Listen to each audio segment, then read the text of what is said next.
Fala pessoal, tudo bem com vocês? Eu sou o professor Cormano Trindade, o seu professor de Geografia, falando diretamente de TAPS, aqui no cantinho do Rio Grande do Sul. E hoje eu vou falar sobre a segunda Revolução Industrial, uma aula que vai ser continuação da aula que eu soltei semana retrasada aqui no canal, que foi sobre a primeira. Então hoje eu vou falar sobre a segunda e posteriormente eu falarei sobre a terceira também. Tá, pessoal? Então, antes de irmos para a segunda revolução industrial propriamente dita, deixar aquele pedido de sempre para vocês que eu sei que vocês já estão acostumados, né? Se inscreve no canal caso ainda não seja inscrito, deixa seu like, comenta aqui embaixo o que você achou dessa aula, né? Qual aula você gostaria que eu produzisse, se é que eu ainda já não produzi para vocês?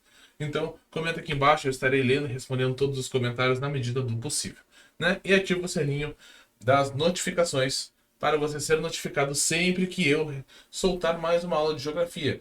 Ou seja, estou pedindo o seu apoio para continuar com esse projeto, que é um projeto que eu estou mantendo aqui com aulas semanais de geografia para ajudar os nossos alunos para quando fizerem as suas avaliações. Tá, pessoal? Então, muito obrigado pela força de todo mundo e agora vamos falar sobre a segunda Revolução Industrial. Vem comigo. Então, pessoal, vamos estudar então sobre a segunda revolução industrial, que é uma revolução que aconteceu na segunda metade do século XIX, né? Então a gente pode dizer que ela começou ali mais ou menos pelos anos 1850 e assim sucessivamente. Onde esta revolução aconteceu? Ela aconteceu então nos Estados Unidos, né? Agora nós temos um destaque para um país americano, né? Porque na primeira revolução industrial ela estava praticamente que concentrada apenas nos países europeus, né? Partindo da Inglaterra. Agora nós temos os Estados Unidos entrando nessa briga. Depois nós temos a Alemanha, né? Depois nós temos a França e nós temos o Japão. Nos Estados Unidos a gente pode dar um destaque ali por nordeste dos Estados Unidos, que é onde a gente encontra cidades como Washington e Nova York. Na Alemanha a gente pode dar um destaque para a Prússia, porque nessa época a Alemanha ainda não tinha se unificado, né? No Japão nós podemos dar um destaque para a Era Meiji, que foi o que aconteceu mais ou menos nesta época. E qual foi o principal avanço tecnológico desta Revolução Industrial? Foi o desenvolvimento dos motores a combustão, né? Ou seja, enquanto na primeira revolução industrial nós tínhamos os motores a vapor, agora nós temos os motores a combustão. E também nós temos o desenvolvimento da eletricidade junto com isso. Enquanto na primeira revolução industrial nós tínhamos o carvão mineral como principal combustível, né, a principal fonte de energia, agora na segunda revolução industrial nós temos o petróleo, né, aparecendo. E aí nós temos o surgimento de indústrias no ramo das indústrias petroquímicas, indústrias siderúrgicas, indústrias automobilísticas, indústrias eletroeletrônicas, entre tantas outras. Mas quais pontos nós podemos citar de pontos importantes que aconteceram por causa ou durante a segunda revolução industrial, né? Nós vamos começar falando das condições de trabalho, porque foi aqui que surgiram então as primeiras leis pró-trabalhador, né?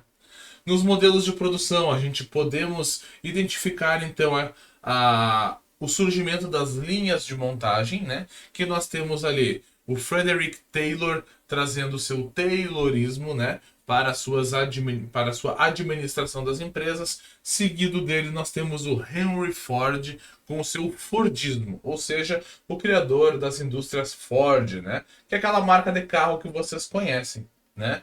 Que aí nós podemos dar um destaque para o modelo T, né? Que foi um carro criado, né? Um dos primeiros carros criados pelo Ford.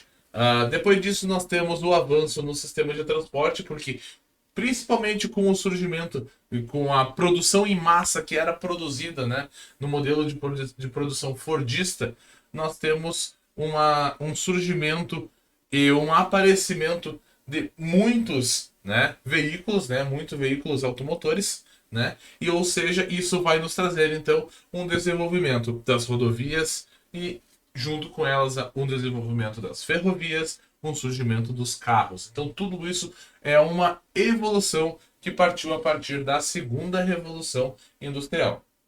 E para finalizar, né, os pontos importantes, vamos falar do neocolonialismo, que também pode ser chamado de imperialismo, né? O que é o neocolonialismo?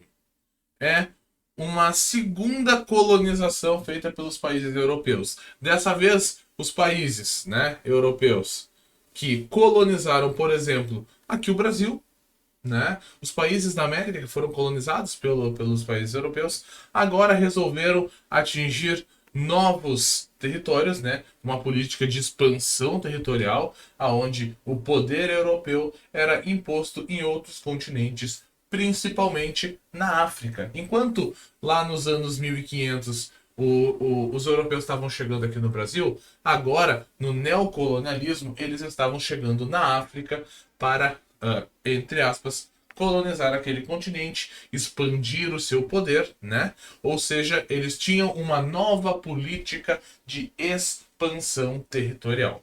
Tudo isso oriundo da segunda revolução industrial.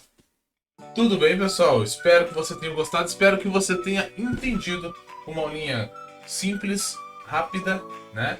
Fácil de entender sobre a segunda revolução industrial. Se você ficou com alguma dúvida, comenta aqui embaixo que eu estarei respondendo todos na medida do possível. Tá, pessoal? Então, relembrando então para vocês, se inscreve no canal caso ainda não seja inscrito, deixa seu like, comenta aqui embaixo, ativa o sininho das notificações. E eu te vejo na nossa próxima semana com mais uma aula de geografia para vocês aqui no canal. Espero que vocês tenham gostado. Muito obrigado a todo mundo que chegou até aqui. Aquele abraço e até a nossa próxima aula.